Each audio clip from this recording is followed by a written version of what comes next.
graphisme d'un jeu vidéo. Ils ont annoncé qu'ils avaient développé un APU avec AMD, donc c'est toujours leur partenaire de choix, et cet APU, donc, il réunit à la fois un processeur central et une puce graphique. Alors commençons déjà par le processeur central. Il utilisera l'architecture AMD Zen 2 avec 8 cœurs et 16 threads et avec une fréquence variable jusqu'à 3,5 GHz. En plus de ça, on a une puce graphique AMD RDNA 2 avec elle aussi une fréquence variable qui ira jusqu'à 2,23 GHz. Tout cela, ça permet à Sony d'annoncer une puissance de calcul de 10 teraflops. Alors du coup, c'est moins que les 12 teraflops de la Xbox Series X de Microsoft.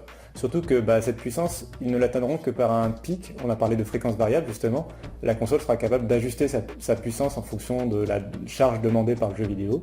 Et ils pourront atteindre cette puissance de 10 teraflops que seulement dans des pics assez élevés. De son côté, Microsoft avec la Xbox Series X, eux, ils ont une fréquence qui est stable, fixe à tout moment, et donc les 12 teraflops sont garantis à tout moment pour le jeu vidéo. Côté mémoire vive, la PlayStation 5, elle intègre 16 gigaoctets de GDDR6. Alors c'est de la mémoire vive ultra rapide à 448 gigaoctets par seconde, c'est le double de ce que proposait la PlayStation 4, et c'est aussi le double de capacité de RAM que proposait la PlayStation 4. Sony a aussi rappelé que la PlayStation 5 allait gérer le ray tracing comme la Xbox Series X de Microsoft et comme les GeForce RTX de Nvidia.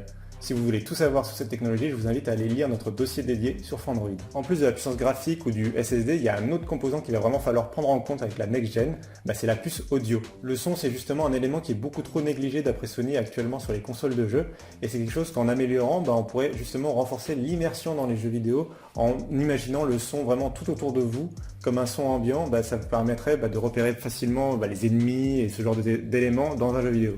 Sur la PlayStation 5, cette notion elle va vraiment être gérée par la technologie 3D Tempest. C'est une puce développée avec AMD, une puce graphique que Sony a requalifiée, re-architecturée pour la transformer en puce sonore et pouvoir gérer plus d'une centaine de sources audio dans les jeux vidéo. Pour arriver à cela, Sony ils veulent carrément s'adapter à notre visage et à nos oreilles.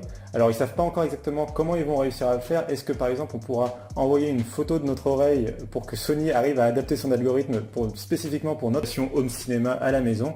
Ça va être vraiment, il va falloir gérer tous ces éléments-là et pour Sony ça va être assez compliqué, mais vraiment le but c'est d'améliorer l'immersion dans les jeux vidéo. Bon là on a beaucoup parlé de technologie, de puissance brute, mais on n'a toujours pas parlé de jeux vidéo.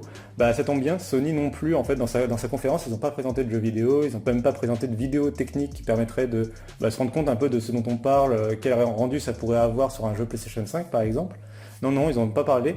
Par contre, ils ont quand même abordé un élément de jeu vidéo, c'est la rétrocompatibilité avec la PlayStation 4. On avoue avoir été un peu déçus. Bon, alors il y avait des rumeurs qui présentaient que la PlayStation 5 serait rétrocompatible avec la PlayStation 1, 2, 3. Ça, on n'y croyait pas beaucoup. Mais surtout, là où Sony a vraiment déçu d'après nous, c'est en annonçant que la PlayStation 5 n'était même pas rétrocompatible avec tous les jeux de la PlayStation 4. Non. En fait, il y a seulement une centaine de jeux qui ont été testés par Sony pour le moment. Et sur cette centaine de jeux, ils promettent que quasiment tous seront compatibles avec la PlayStation 5 au lancement. Une centaine de jeux PlayStation 4 parmi les plus populaires de la génération de la console.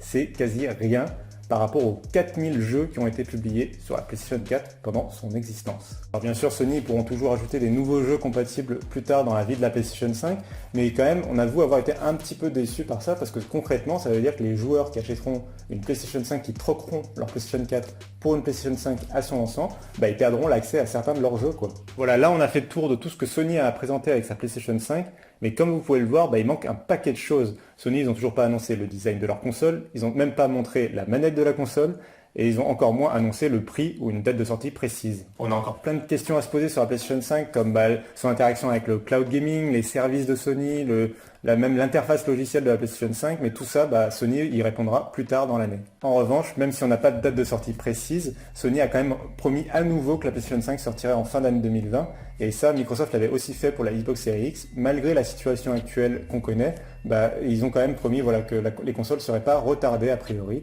Ce sera toujours prévu pour la fin de l'année.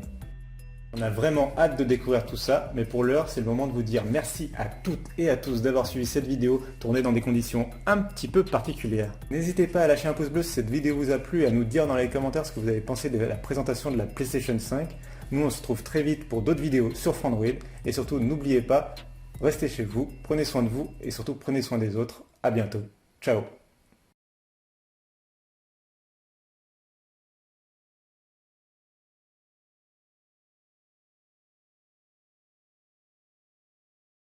Avant, la mode, c'était les écouteurs sans fil. Mais maintenant, on est passé aux écouteurs vraiment sans fil. Ou alors aussi les écouteurs true wireless.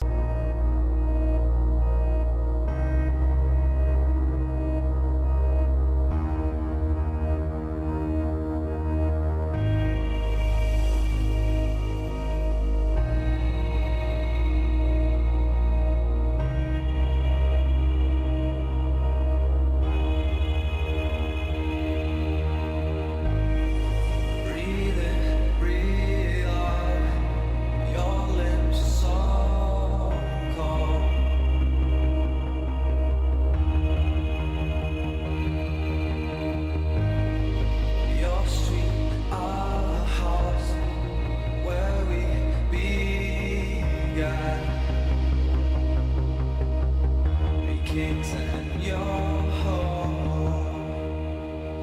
Oh, oh, oh.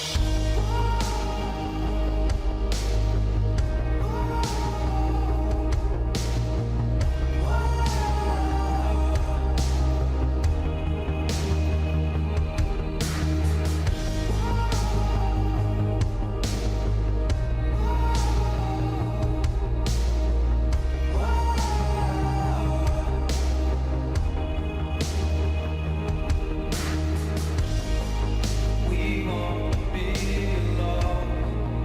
No one can ever know. Standing, you're above for.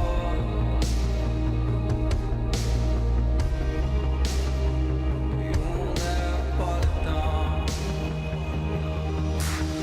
We know, we grow, we fall, we grow to change, proclaim, but this we miss to breathe, deceive from fate to fate, exist.